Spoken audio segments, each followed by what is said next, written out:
Namaste. Welcome, beautiful souls. Happy Saturday. Welcome to my Saturday live chat. And today I have some special things that I would like to share with you, celebrating my, excuse me,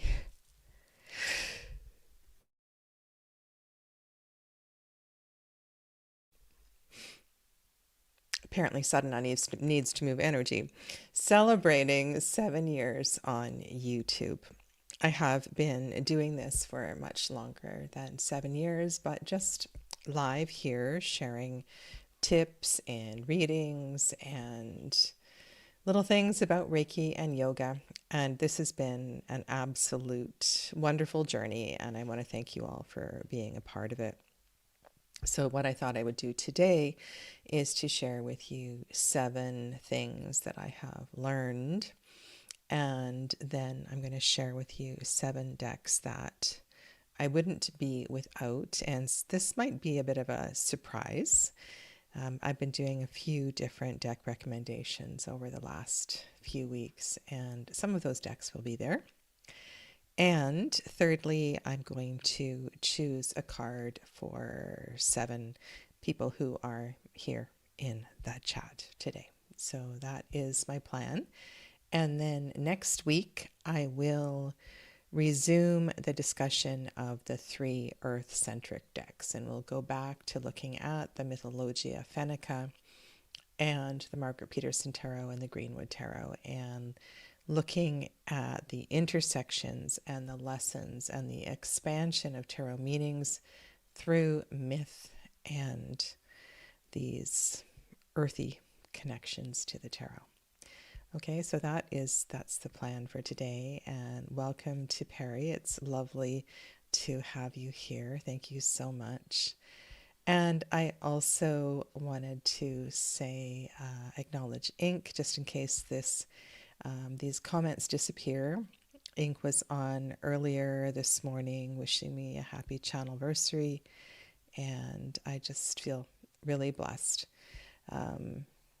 to be surrounded by so many people that support me in this way.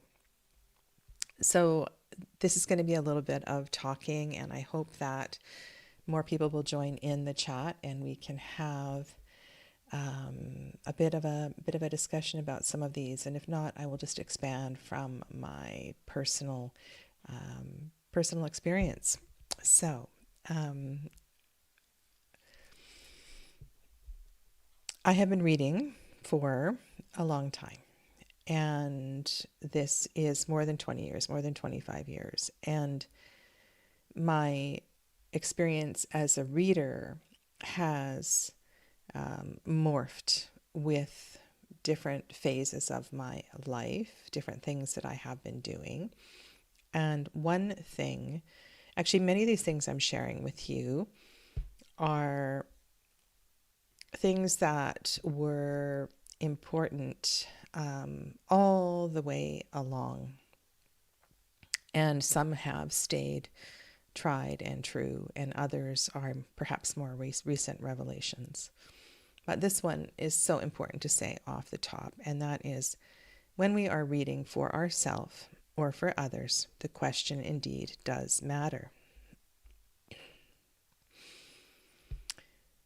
What I suggest is that even if you are a client of mine, you take some time to journal and to write. Maybe you don't have time to do that. You're driving to a reading. I suggest that you pick up your voice memo or turn the voice memo on your phone, in the holder in your car, and you just begin to talk. What is it I want an answer to? You need to get clear and take time. And when excuse me, I really got a tickle this morning.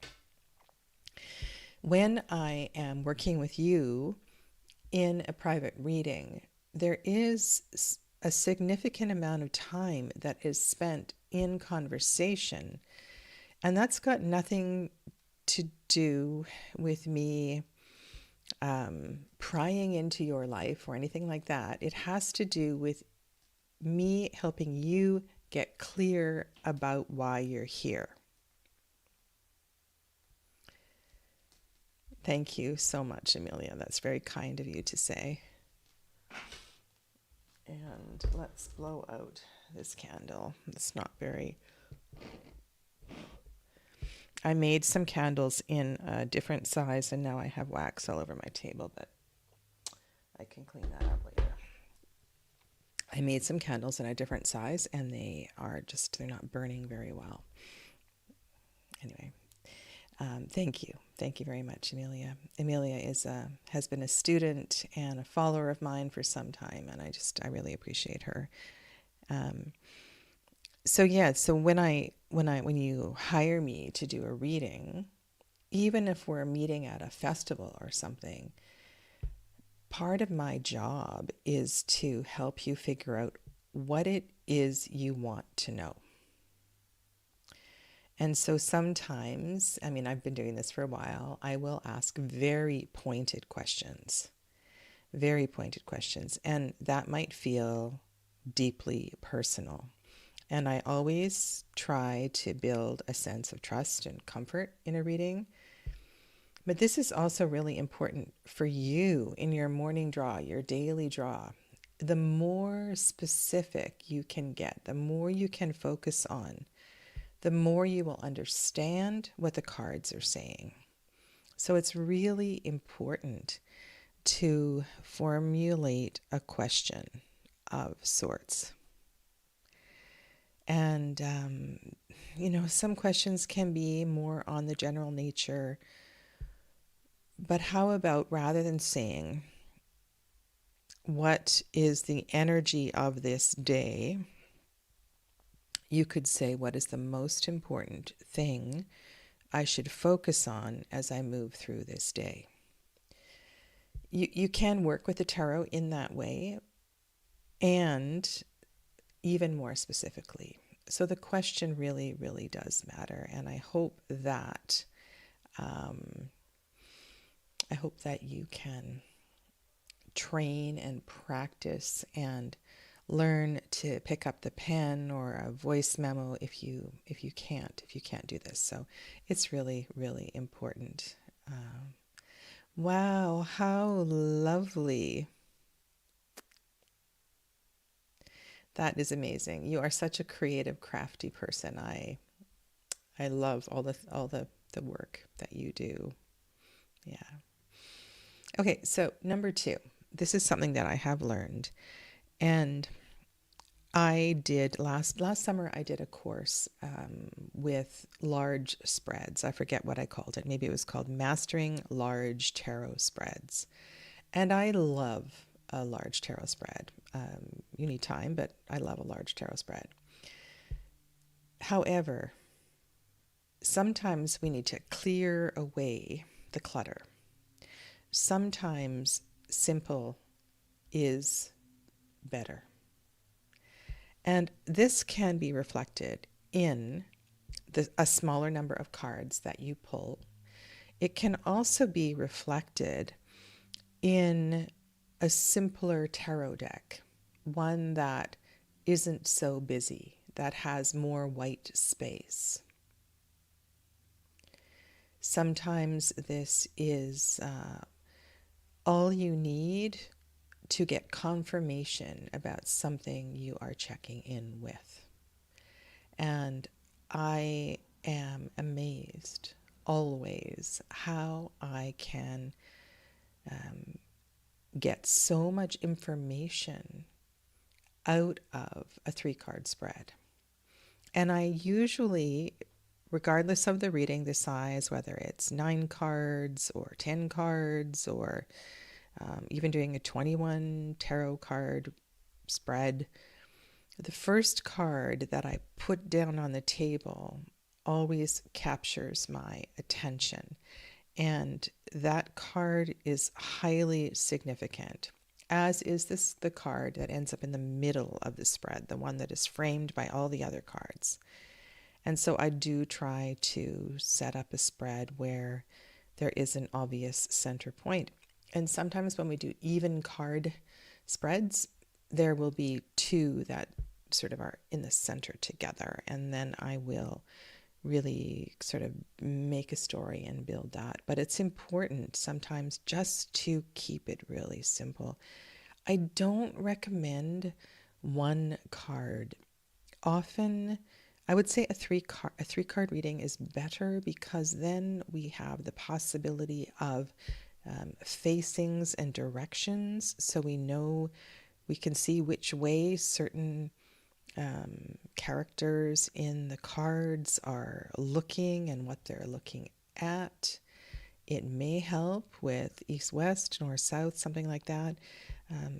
There, three cards is really, really good. It helps to look at perhaps a imbalance of elements.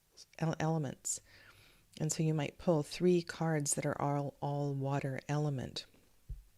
It might help you to focus on your emotions, but it might also be a message for you to be aware of being over emotional. So there's different ways to work with the elements, and I think three cards is kind of a perfect number. And to always have a deck that has significant white space that can really help in keeping a reading simple. All right, so this one. I know that many of you hide away your tarot practices. So you maybe have a time where everybody else is out of the house, and so you do your readings, and then everything is whisked away into a secret little box. This is the reality for some people. It's unfortunate, but it is such a privilege to have a space where you can leave your cards out on the table. And I really do love to have that. And even though I live in a relatively small house with a lot of people, I have always made a space where I can leave the cards out, and so that I can go to a reading, come back to a reading, finish recording a video, and things like that. And sometimes it's been a corner in a room. Other times I've taken over a whole room. It really depends, and I have to be flexible with moving my space depending on what's happening in my house. So having that space to leave a reading out is important. And then I would say the second best thing is to take some pictures. If you can't leave your cards on the table, take a face down picture. Take a picture from an angle. I love taking pictures where I'm looking at a really interesting angle of the cards, because sometimes a light will catch it, or I'll see something that is a little bit different. So yeah, I really love to come back to pictures, or I might rearrange the cards. So for example, if I'm doing a Celtic cross, which is a 10 card spread, I may rearrange the 4 cards on the right side of the Celtic cross up and down, so that I can read it with the 3 cards in the center of the wheel with 2 different cards, because sometimes shifting that right side cross, the right side of the Celtic cross up and down, it gives you a different effect. So taking different photographs, slightly adjusting the reading might help. Now, what I'm mainly focusing here on deeper readings need time is that if you are asking a pretty profound question, a complex question, all of the layers may not reveal themselves to you immediately. You come back an hour later, you come back the next day, and you go, oh my goodness, I didn't see what was going on here in this diagonal, or I didn't even notice there are 3 2s in this reading. Sometimes we just miss stuff. And it's important to have time and space to come back. I love to use the word percolate. It takes time for the meanings and the layers to make their way to the surface. So I think that is it's really lovely. And I know, Amelia, that a lot of people feel the same way, and that's why I did the course last summer, so that I could go step by step and walk through the beauty of some of these larger spreads. And I think what I will do is I'll make those classes available, as one of them is available right now on my website. I have a page on my integrativhealingwithsadhana.com called Shop. And on the Shop page, I believe one of those classes is available for purchase. But I will break those out and make the spreads available as individual classes. So yeah, deeper readings definitely take time. And welcome, Clevis. Namaste. Lovely to have you here.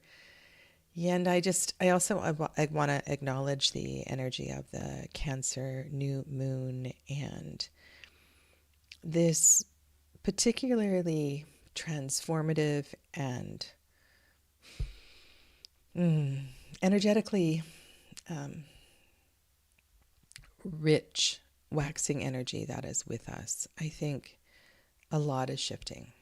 A lot is shifting on every level that we inhabit these days, and to be really gentle and kind to yourself, to give yourself permission to do what you need to do is immensely important. I have learned that I like layers. I like layers, and I'm talking about in tarot readings. And I want to give you a few examples here of what I mean. And I can go back to the 3-card reading and just use that as an example. So a layer might represent the order that the cards are presented. So I might see something in the 1 and the 2 and the 3, the first one being the central idea. I have a tendency to place the first card in the center and the second and third card on either side. And I use the second and the third card as more information, enhancing information. Sometimes you'll see me shift and put the first card on the far left and look at it that way. It depends on what I'm doing. And if I'm doing a strictly sort of Golden Dawn perspective, I will always lay the cards from right to left. And that I'm very intentional with that in how I do it. And when I say I'm doing it from a Golden Dawn perspective, I'm tapping into the Yod He Vav He, really feeling the energy of the power of the order of the suits and the elements, and I work with that. And that is so, I guess it's become fundamental to how I read these days. There are layers that begin to develop even before I lay the cards on the table or know what cards are being revealed. And if you have been working with me and you understand what the first part of the first operation is, that is something, for example, where you cut the cards into 4 piles. And if you're focusing on a significator or a topic card and you find the pile where your card is, well, just reflecting on the pile that card is in, whether it is in the Wands, Cups, Swords, or Pentacles pile, or the Fire, Water, Air, Earth pile, gives you some information. It tells you something about the perspective of the reading, the general energy and the mood of the reading. I also really appreciate the layer of facings. and who's looking at whom, or who's back to back with whom. Sometimes when people are back to back, it can mean multiple things. Sometimes I've seen cards where it feels like those two spines are holding each other up. And other times it's more apparent that they are definitely going in different directions. Layers of numbers, numerology, and that takes on a few different meanings for me. You could have a reading that has all number twos. There could be a major 12, and there could be a minor 2, and in different ways the number 2 is speaking. You could have cards that have 1, 1, and so you're looking at 2 by reduction. Numbers are full of magic and mystery, and numerology and geometry and sacred geometry are such a beautiful layer of the tarot. And if you have ever wandered into sacred spaces, temples in some of the Eastern countries that are built upon sacred geometry, buildings where, and even I'm thinking of certain museums and grand structures that have been created by master architects who understand the mystery of the relationship of angles, and even the relationship of the sun and the moon shining in through the glass of a certain building, and what those angles of light may be hitting.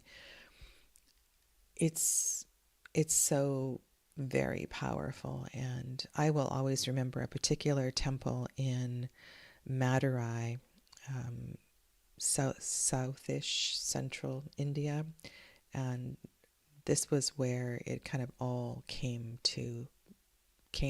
it all started to really make sense to me. There was a shrine to each of the planets, and there was this fantastic energy that was perfectly honed around each of those spaces. Yeah. Anyway, I like the layers of shape.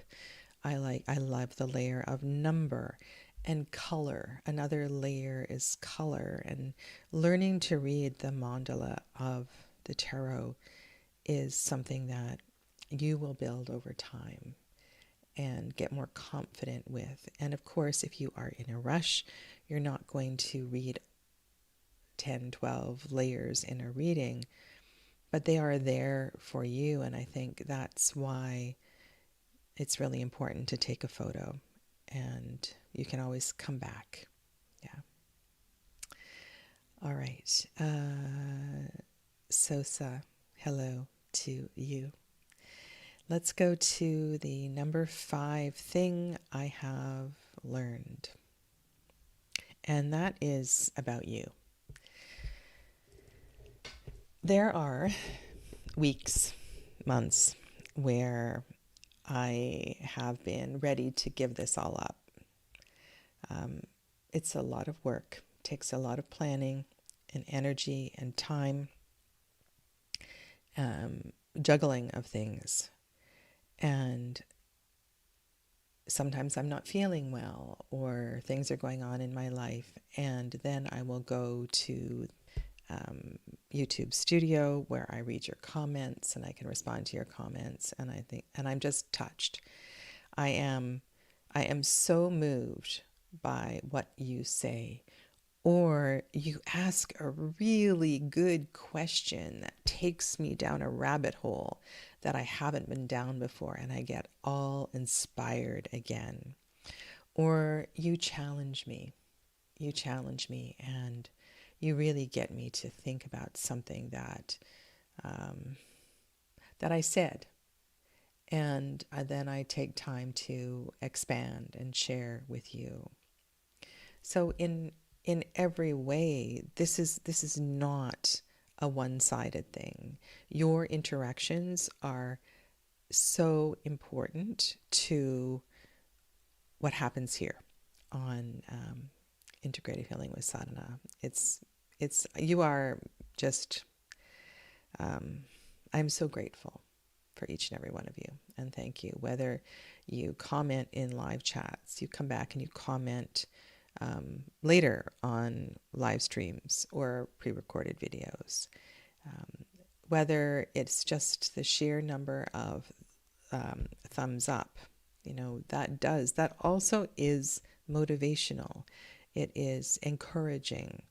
If nobody likes your video, then it's not very encouraging. And if people subscribe or people choose to be a member of the channel, all of those things definitely keep me going. All right, number 6. I wrote quite a few things down here for this one. And many of you have heard me speak to this before. We can all make mistakes, and I use that in quotation marks when we are reading. We can misread a card.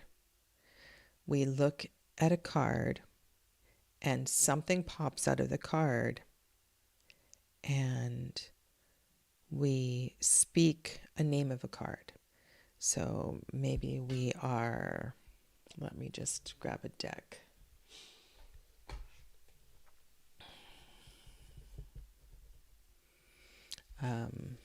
So let me just do this randomly. I've got the tarot of the strange branches here. Okay. So we look at a card and we see the hands and we see the energy of the hands. And what doesn't capture our attention is the title on the top. And I'm thinking of the Lily White Tarot. And there are other tarots that have a magician card that looks an awful lot like this, where you see the magician with the energy in their hands. And so as a tarot reader, you start to speak about the magician. And you sort of that's the line that you follow, and you start to build a story around that. And then all of a sudden you look at the card again and you go, this is a 7 of Wands? And there's this little panic that arises.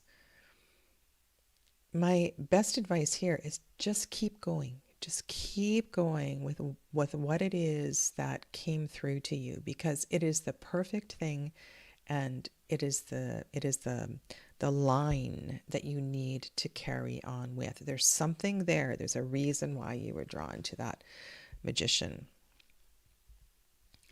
Another mistake that can often happen too is that you count wrong. So you might be adding up the numbers of all of the cards, or you might be doing a calculation for a card of the year, or a birth card, or a life card, or something like that. And you make a mistake in the numbers. And let's suppose we choose 3 cards from here, and I'm just going to choose, I don't want to deal with court cards right now, just because that's a whole other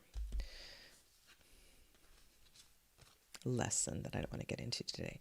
But let's say our 3 cards are 8, La Force, and 5 of Bâton, and 3, L'Impératrice. So we add together 3 and 8 is 11, and 5 is 15, okay, which is a mistake. So we start thinking about the devil, and we start thinking about, something comes to mind. And even though, from my calculations here, 8 and 3 is 11 and 5 is 16, right? Which is Tower. You start talking about the devil. And there's something you see in these cards that feels like it connects to there. And I'm carefully looking at the Imperatrice, the way she is facing, and this the water in the Force card. And there's kind of attitude that's going on in here in the Five of Batons. And I continue to build this story around the devil, and how the devil is the sort of essence of the reading. It's the main theme of the reading. And then I pause and I look at the numbers and I realize, oh, no, it's not 15, it's 16. I truly believe that there's a reason. There's a reason that you went off on this tangent about the devil, and that this miscalculation was made. There's something that you needed to say, something you needed to focus on. So it's really important to trust yourself. Trust yourself. You misread a card, you miscount in calculating a number, or even a symbol. So I was thinking about cards that have maybe a rune on it, or another esoteric symbol, maybe even something as simple as the triangles of fire, water, air, and earth. And you misread a symbol, and you say this out loud. Maybe you say this out loud to a friend that you're reading for, or you even say it out loud on a live YouTube reading. And yes, you misread the symbol, but there's something about the energy of you. There's something that you need to capture in that mistake, and looking at the other cards. So don't let these kinds of errors, misreads, throw you off so much. Trusting yourself is so important. You can't, if you don't trust yourself, you will not have fluent and, nice flowy readings that tell a story. It's about being comfortable and allowing yourself to be guided in the reading. Yeah, and this takes time and it takes practice. All right, number 7. This has been really hard.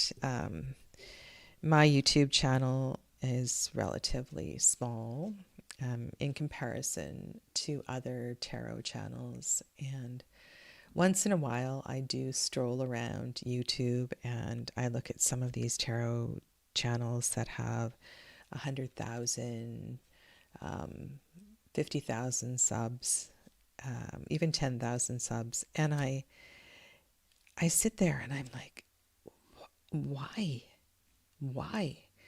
And there is a lot of, maybe I understand why. It's not who I am. It's not who I am. And I have tried over the years to do the, I did for a short time try the pick a card reading, and I did a few things. And I remember there were days when one of the, when you're trying to grow numbers, one of the things that is suggested is that you find a video that you like and you do something really similar, a popular video. You try to copy it. And, sometimes that works. Sometimes you fail miserably because it's not you. And so what I have come to feel most comfortable with is doing what I want to do. And while you and your viewpoints and your requests are really important to me, I have to do it in a way that feels authentic always, and not get caught up in the, I can't even think of the word, the algorithms of YouTube. I just need to be me. And I strongly recommend that for you as well too. And this is an important thing if you are feeling nervous about reading for other people in public spaces or even on your own kitchen table. And this probably has a lot to do with the previous comment as well too. And that is if you don't trust yourself, then this whole process of being a reader, tarot reader, can be really, really challenging. Yeah. So those are my 7 things that I have learned. 7 of them. Of course, there are more. All right. And hello to Jackie. Quality. Yeah. Thank you. Thank you very much, Amelia.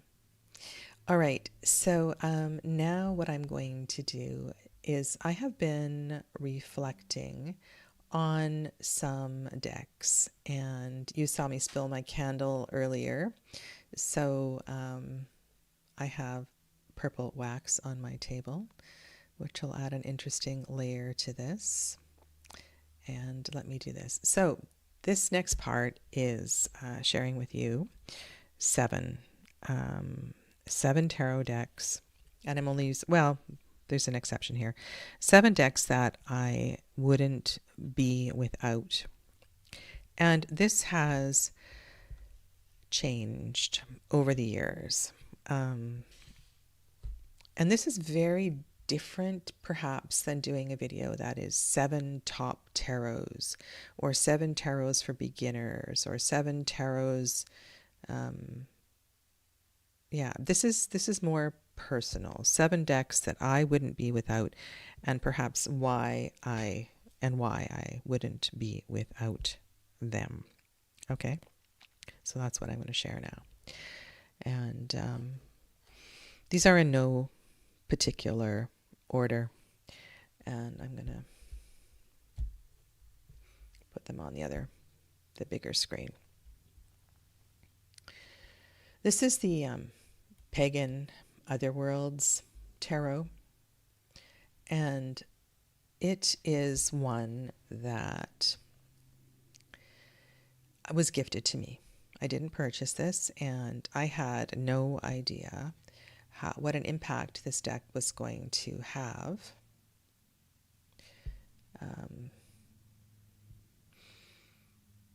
Until I had it in hand. At the time that I received it, I didn't have a lot of pip decks, and I wasn't reading very frequently with Tarot de Marseille. And I was captivated by these cards, the movement in the bodies, the fabric.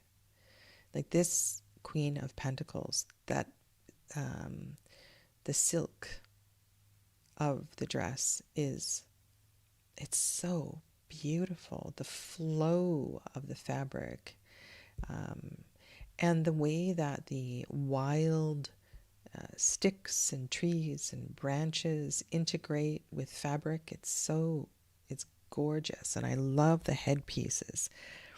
I find that this deck is an experience, and in the minor arcana, some of the cards appear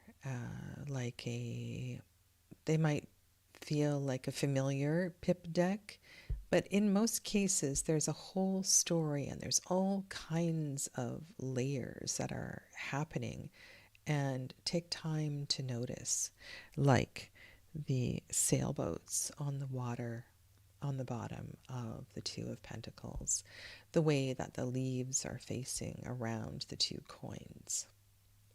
In the 9 of Cups, this is the same shape as the 9 of Cups in the Waite Smith. And so there's some cards that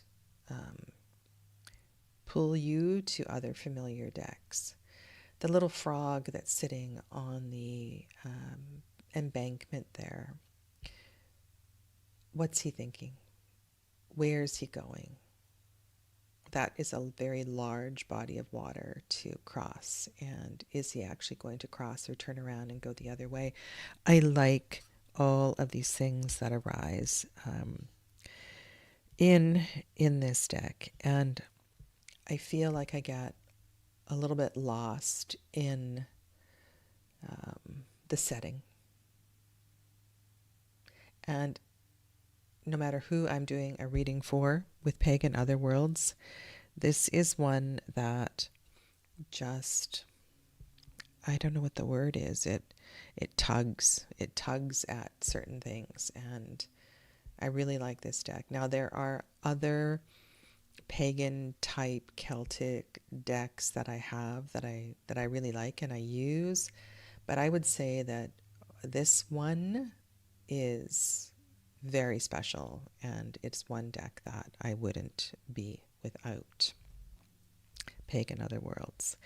It also shuffles magnificently and feels so beautiful. It's a little bit larger, but shuffles like a dream. Another deck that I have come to love dearly is the Herb Crafter Tarot. And the reason for that is it inspires me. It makes me want to learn more. It draws me back to things that I love, and it helps me to build connections with the world that I wander in. And it gets me really curious about the choices that I make when I go for a walk, or how things are or are not growing in my own garden. This, or what I choose to forage and not forage. I love all the mandalas in the deck as well too. There's some cards that take me back to places and times where I have been. You've heard my stories of shamanic studies and fire ceremonies and practices like that. I love the relationships among the 3, 6s, and 9s. I love the witchiness of the deck. I'm inspired, so inspired by the curanderas and the relationship among the court cards. It's just really important. This deck, I'm looking at the Hanged One, and when I'm looking at this card, it reminds me of how many plants we don't use all of the parts of the plant. We neglect the root, or we neglect the leaves or the flowers. We only use it for one thing. We never make it into a tea. We only use it for seasoning our food. This is a deck that it's really helped me to reinforce relationships, reciprocity with my environment.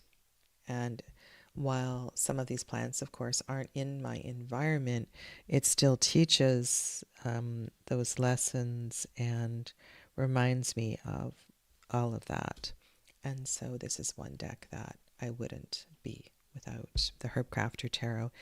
The guidebook is lovely. It's written by Letitia Guthrie, and the art. So this style of art, many of you may be familiar with, same as the Gaian Tarot, and I believe there's a photograph. So there's a scene that is set, and then the pencil crayons go on top of the photograph and give it a different energy. Another deck that I wouldn't be without, and I had a hard time choosing. I was going to either choose, this is a Thoth Greenie, or I was going to choose Mel Maline's Tabula Mundi. Funny, I pull the 6 of Swords. It's a incredible card in this deck. This middle decan of Aquarius.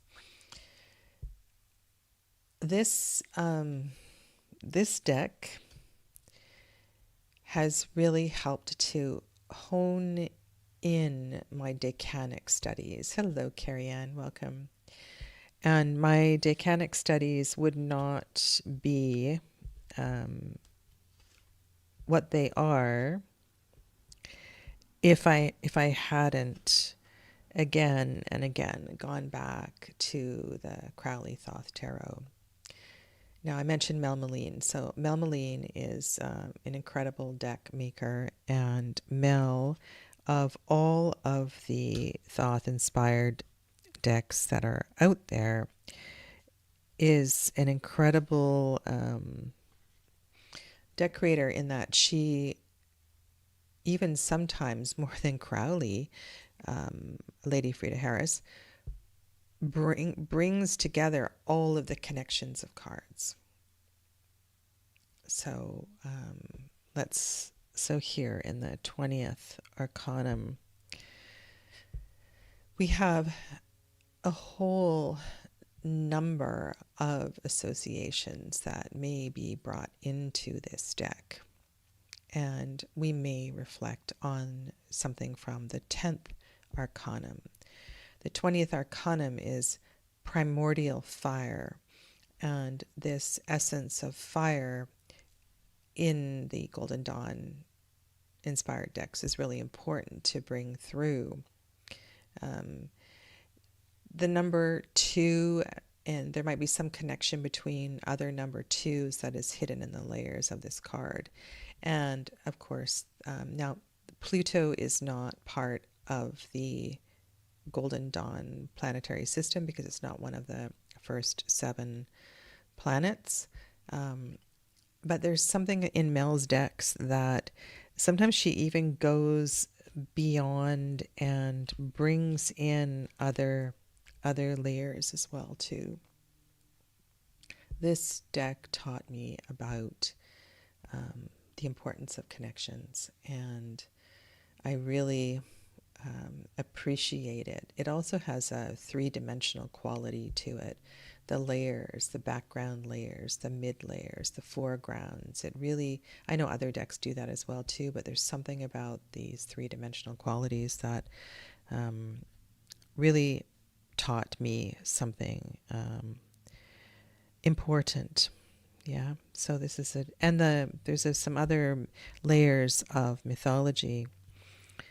And I suppose also what was cemented in my study,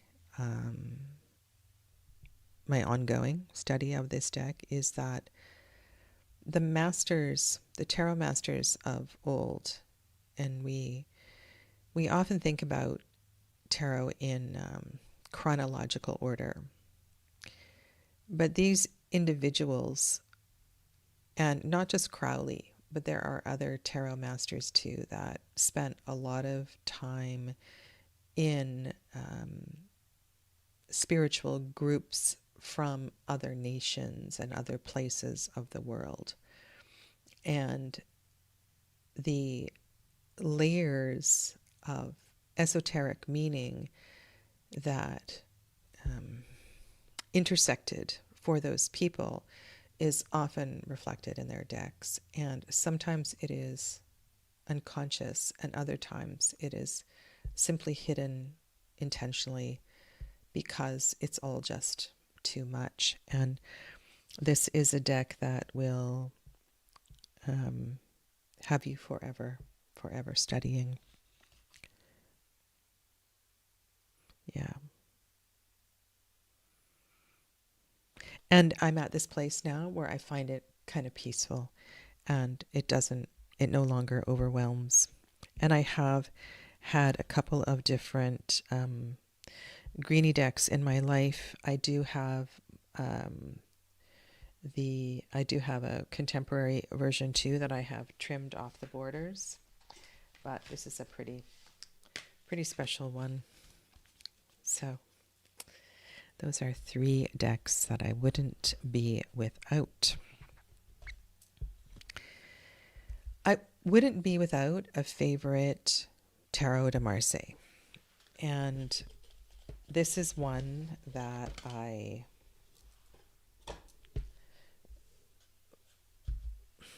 this is the It's Yves Renault's reproduction of the tarot of Pierre Madanier. And there is this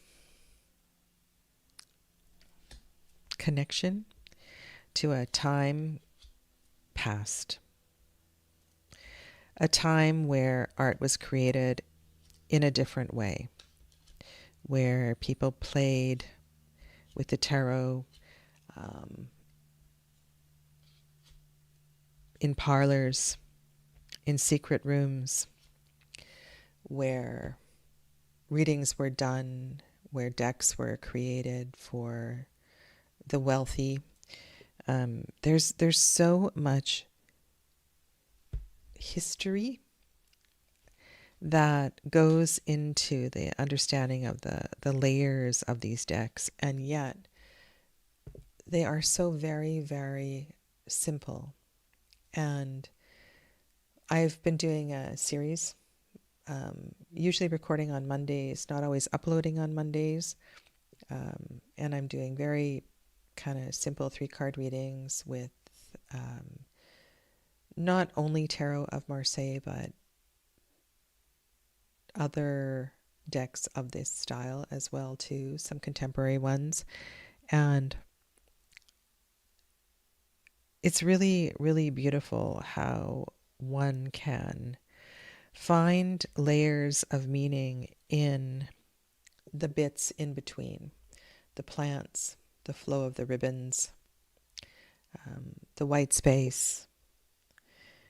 It's these are just incredibly important decks to have in your library. And if I had to choose one, this is one that I love.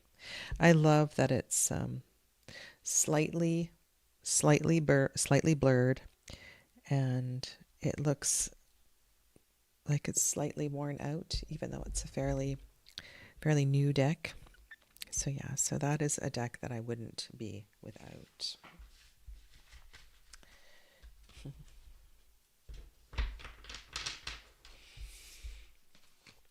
Okay.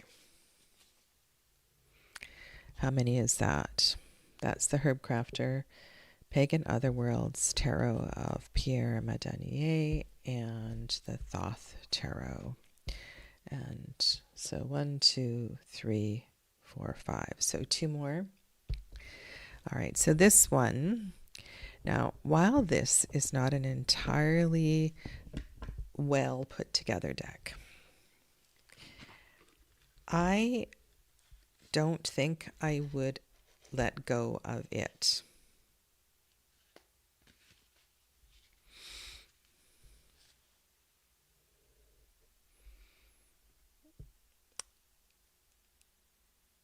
Yes, Susie Chang's podcast is amazing. I have listened to many of those episodes again and again. Yeah. All right, so this is the Wee Moon Tarot. And I'm sure many of you have decks that are curated decks from many artists put together. And they sometimes work and they sometimes don't. And I have had a few over the years, and this is one that for me is it's so moving, and the readings that come from this deck are profound and always touch the heart. I have a history with Mother Ink production, and in that I have purchased the Wee Moon Journal for a long time, and it's something that's been on my desk for years and years. And so when this deck came out, I had seen many of these paintings before, and you know, there's a couple of Autumn Skies paintings in this deck, and I haven't purchased her. She has, so Autumn Sky, this particular painter, She lives very near to where I live, and a lot of the galleries around here feature her artwork. And Sacred Rebels, I'm sure you know Sacred Rebels, that's her artwork. But she also has some oracle decks that she created and published herself, and they're not while they are not widely available. They're not great. The cardstock and the lamination, and they're done poorly. They're not done well. I have approached her. I would love to do a deck with her, and she's pretty committed to her relationship with Rock Pool. So that's not going to happen. But I'm sort of going off on a different tangent here. What I wanted to say was that of all of the curated decks that I have, this one works. There is an energy. There is there's a belief. There is something about these cards that work together. And I think for the most part, they did an excellent job in choosing art to match something familiar with each of the cards.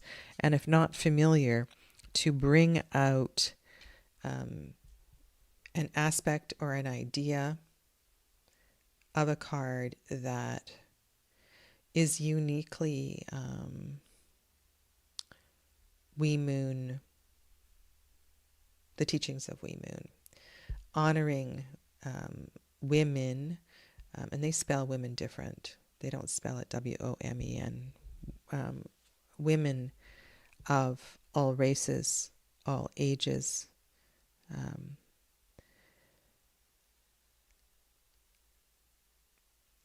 all faiths, all genders, to empower them as sovereign beings. And the poetry and the art is so very, very moving. And I really love working with this deck. And I may not. So here's an example of the mistake thing I was talking about earlier, and also about trusting yourself. The creators of this deck did something a little different with the astrology, and it's not something that has been cemented into my brain. I've tried a couple of times. I've taken notes. I've tried to figure it out. And I suppose if I was working with this deck every day for a couple of months, I could get that impregnated into my internal system. And I'm also okay with working with the astrology in a different way if it's coming through in the artwork. So when I was talking about things that I have learned, and I said that when you make a mistake, to be okay with it, it's so much more than that, because you have integrated a lot of teachings from different things you have studied. And when you begin to put those pieces together, you find new things and you see new things. And what you can share with your readers is quite something. Yeah. What did Clevis say here?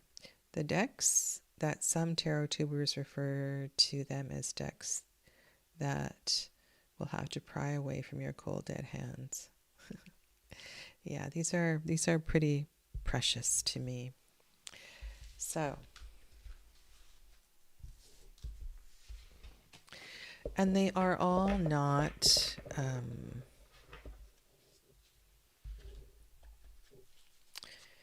super high quality with gilded edges and clamshell boxes and shuffle beautifully and all of that. They are a real mix of decks that just really speak to me. This is the sixth one, and this one is not a tarot deck, but I made it into a tarot deck. This is the Queen of Cups from my personal Soul Cards Tarot. Soul Cards 1, Soul Cards 2. This was a bit of a project. There were a few tarot tubers that did this some years back.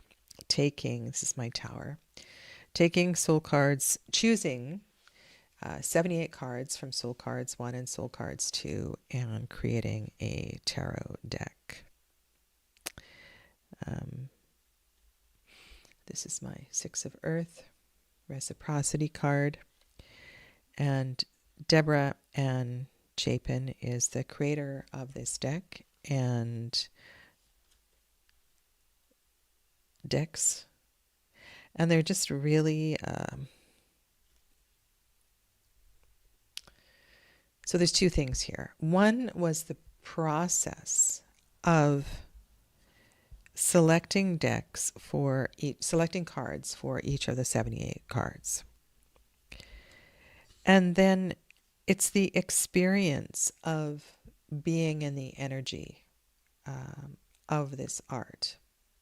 There's something very ethereal and divine about every single one of these paintings. And I just find it, when it's in hand and when I'm working with these cards, it evokes so much. There's so much here.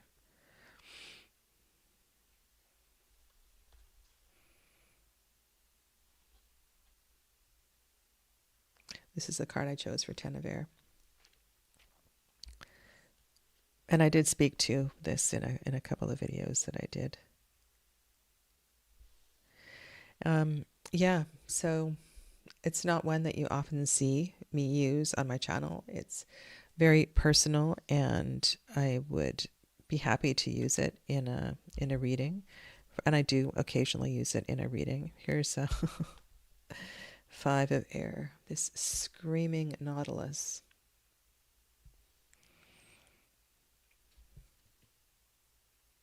Priestess.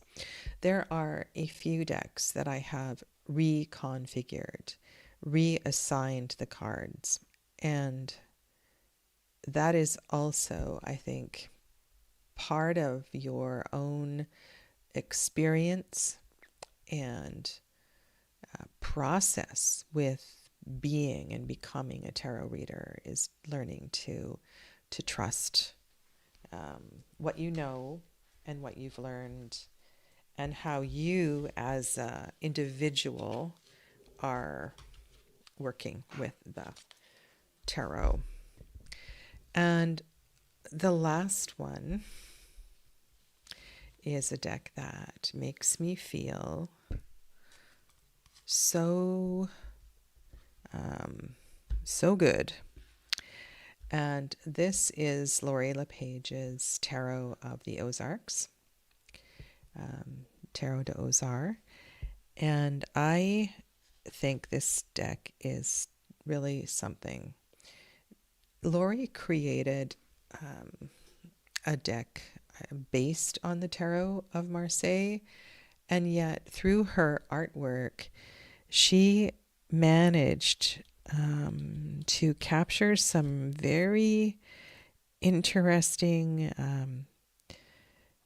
layers in the way that she depicted the minors. And the colors, the lines, the little bits and bobs that stick out in the middle of some of these cards is really something. And oh my goodness, I just love the range of colors here. It just feels, and the way that it looks on the table is so gorgeous. And if Lori's not with us any longer, she never said this was a Tarot de Marseille. She didn't claim it to be that. And so it's very personal in that way, in that this is one Marseille-like tarot where it's like you almost have permission to allow the cards to come to life for you in your own experience. And this is Tarot of the Ozarks. I will list these decks all down below later. I'm not sure that they're all presently available, but I'll make a list of them for you. Okay? All right.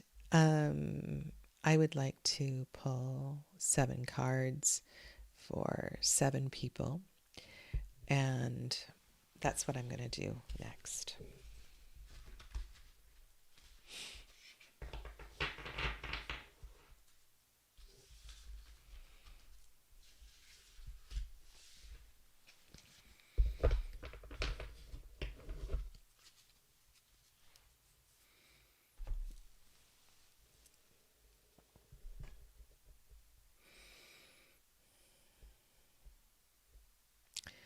And I'm going to start.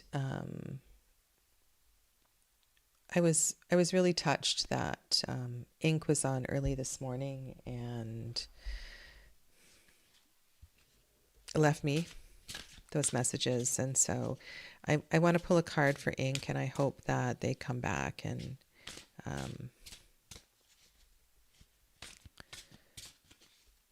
find this. Yeah, I'll do my best to send them a message. As we honor this decan that we find ourselves in, I forgot what I also wanted to do here.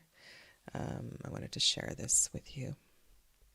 So right now we are in the first decan of Cancer, and the card for this decan is the 2 of Cups, and this is the beautiful poetry by R. Lloyd Haglund from the Voyager Tarot Companion. And I actually meant to bring this deck to the table for the readings, but didn't. It's not right here.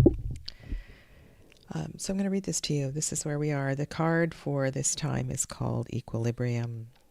Priestess emotion, soft and steady, floating over the inner waves and smothering them in damping love, with surfer feathers crossing above, river floating below, always buoyant, always ready.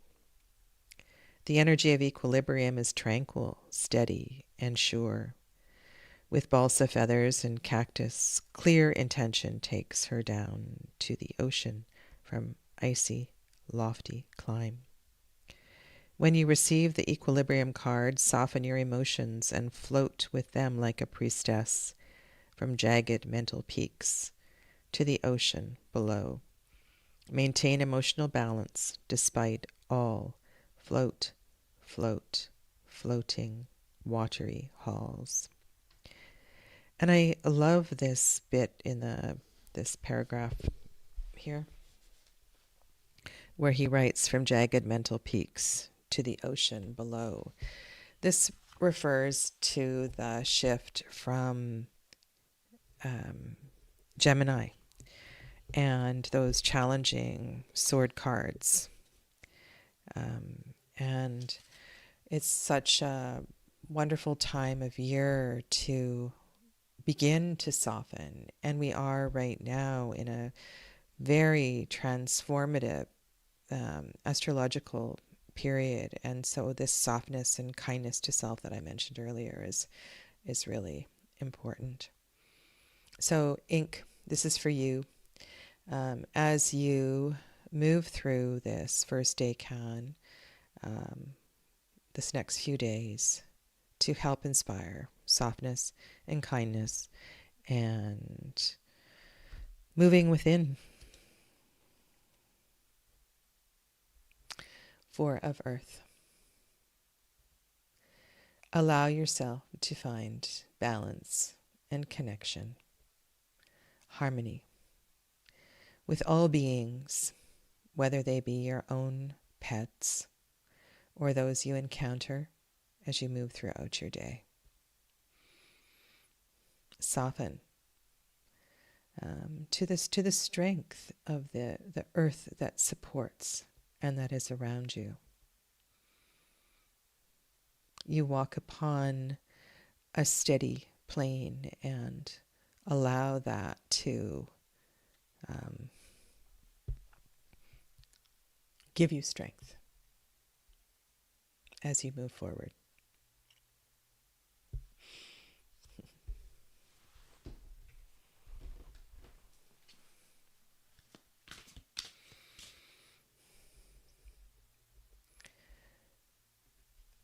This next card is for Perry.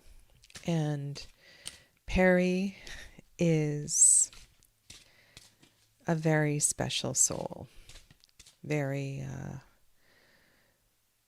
soulfully connected to the energy that surrounds her and has been since she was a small child, deeply affected by all that surrounds her.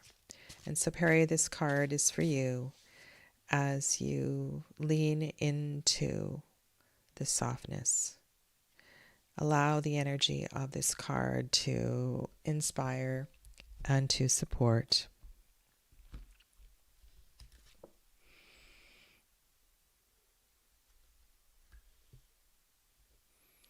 Fire matriarch. Ancestral power. Dear Perry, though you may not be mobile, the energy that you hold, the drive, the passion that you capture and share with others, lean into that charge that comes deep from within your soul.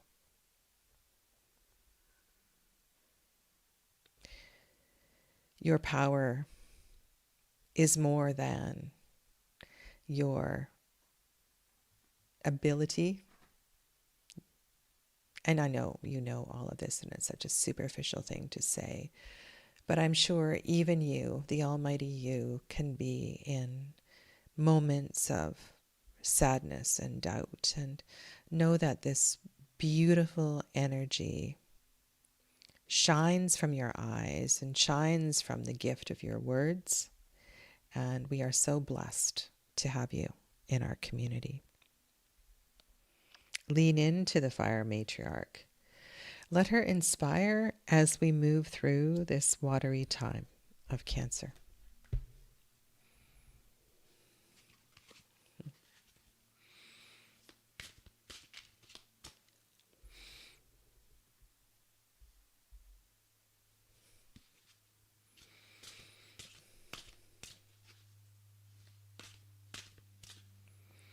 All right, this next card is for Emilia. Emilia is a very special soul. If you've never checked out her channel, I highly recommend that you do. And oh my goodness, I'm so happy for you.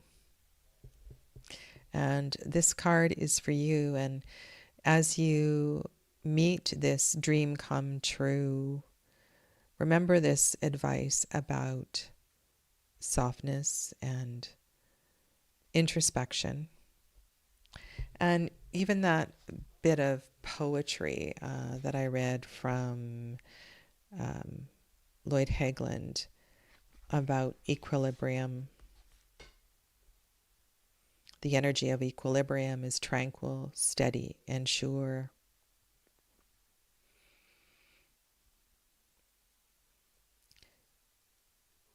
With balsa feathers and cactus, clear intention takes her down to the ocean from icy, lofty climb. And so one of my intentions for you and for this card is to allow your experience with drumming to unearth something deep within your soul that you previously didn't understand, and allow that to make sense. Oh my goodness, it looks just like a drum.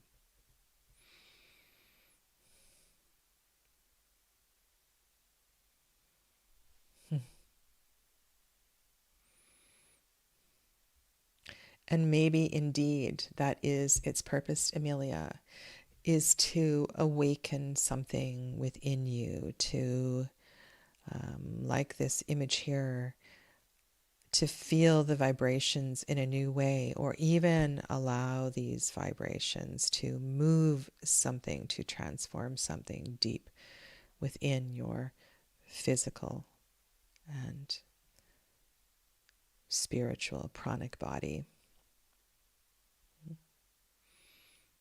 What a wow. This just feels like the energy of the drum and the power of that.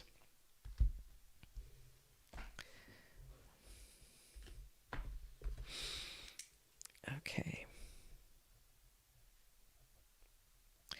Ink, Perry, Amelia. Okay.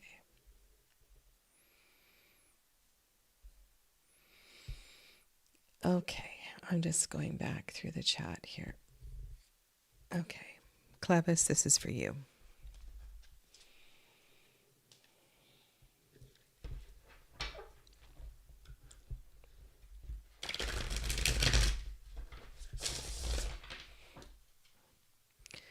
As you move into this first stage of retirement and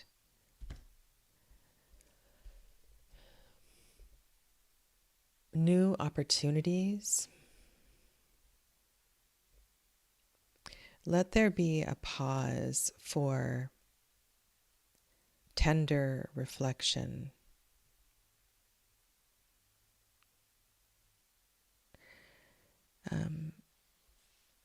Even that cellophane layer, let that be peeled away. There's something here in this early part of Cancer that is ready to reveal itself. And so allow yourself to be a little bit vulnerable and open and available to this opening.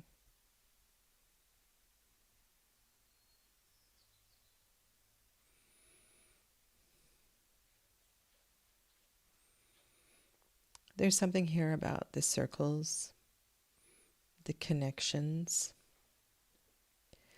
And when I look at this card, I'm just reminded of, I was talking about when I was sharing the Herb Crafter Tarot, how sometimes unbeknownst to us, there is a, and I might not have even said this, a medicine that comes through a certain plant or a certain experience that touches us in a way that we had no idea that it could. There's something here about your relationship, not just with the earth and the plants, and maybe there is a community garden that you can join. You know, you can quite literally always take the tarot in that direction. But it could even be in just having time to get green.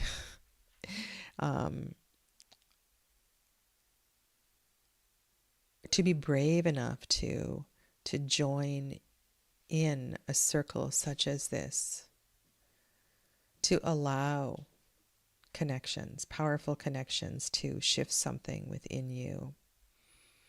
You know that the Eight of Earth has always been a card that gives you permission to do what you love and love what you do. And there's something here about plants, the planet, the earth that you walk upon that has great things to share with you at this time.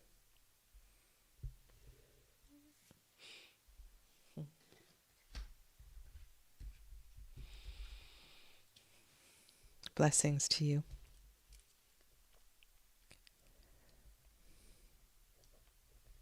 And thank you, Clevis, for all that you have contributed to my life over the last 7 years.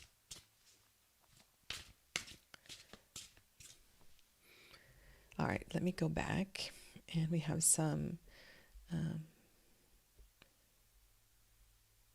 folks that dropped into the chat. All right, Sosa.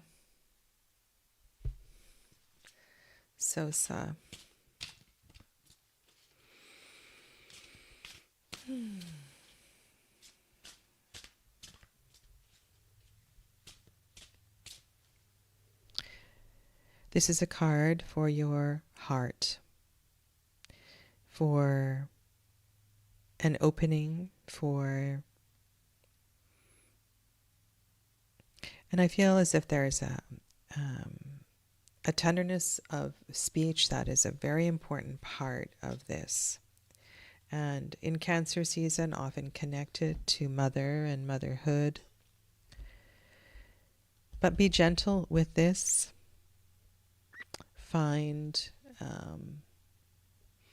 Take time to find precision of words and language. This is about reflection. And I feel like it's a deep, powerful connection between heart and voice, between what one feels in compassion and gratitude and how that is articulated. There is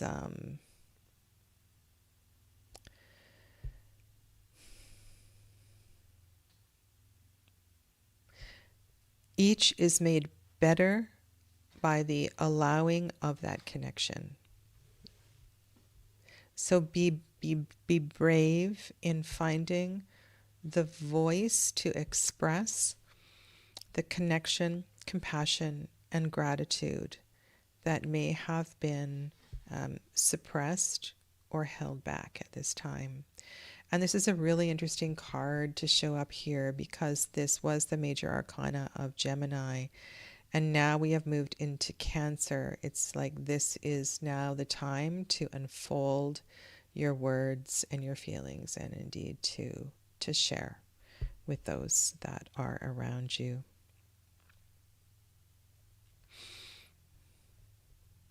Blessings to you, Sosa. All right, Jackie. Dear Jackie.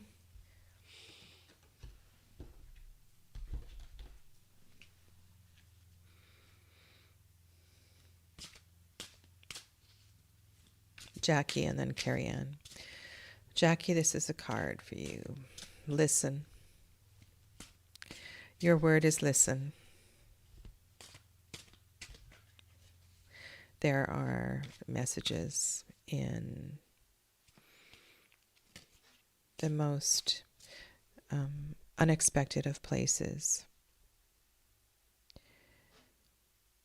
And I think it requires time and focus to tune into that. And that might mean taking some time for yourself, making space, dedicating time to being alone. Listening is not an easy thing.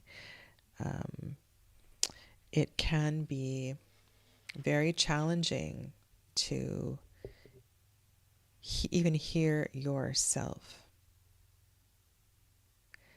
Maybe the key word on this card is exactly what you need to hear at this time. Allowing your journey to begin to unfold in a way that you hadn't made time for in the past. And as you open into the early part of Cancer season, again, remember those words of tenderness and kindness. This is not to be rushed. It's a gentle unfolding. This is perhaps a really gentle morning sun salutation practice. It may not even include like a full rotation, but something full of breath and honoring and making space for yourself at this time. you are awakening. Hello, Magdalena. Namaste. All right, so that was for Jackie. And I said today I was going to pull 7 cards, and that is 6. 1, 2, 3, 4, 5, 6. And the last card today is for Carrie Ann. Carrie Ann Medina.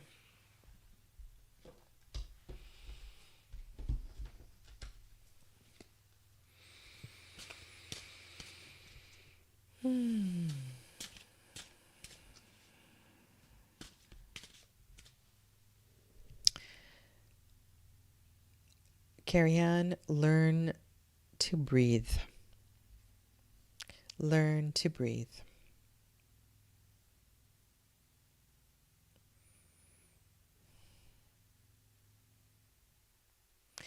Something has suppressed your breath for a long time.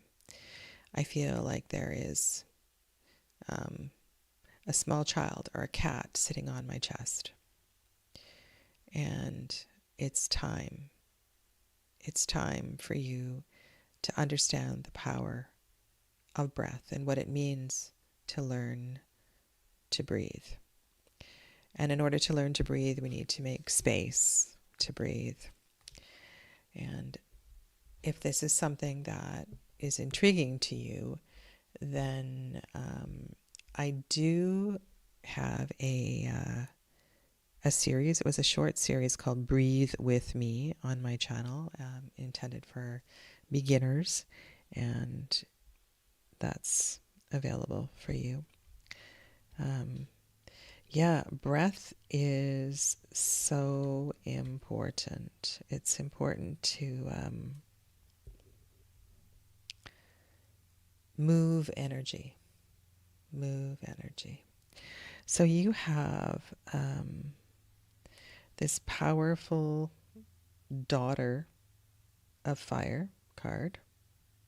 There's a parade.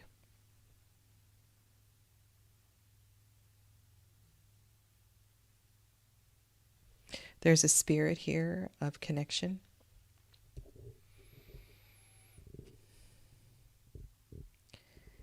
I feel this goes beyond dress how you want to dress, move how you want to move, connect with who you want to connect with.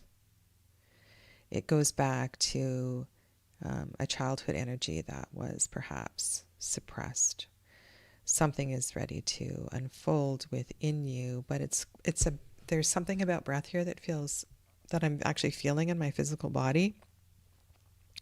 So I would start with that. And if you have pain in your throat, if you have any dis-ease in your throat, your trachea, your heart, it is ready to begin to move. And I strongly recommend that you seek out support to help to begin to move this energy. There's something quite vital. There's a force that is ready to be freed within you. Kind of a similar energy for the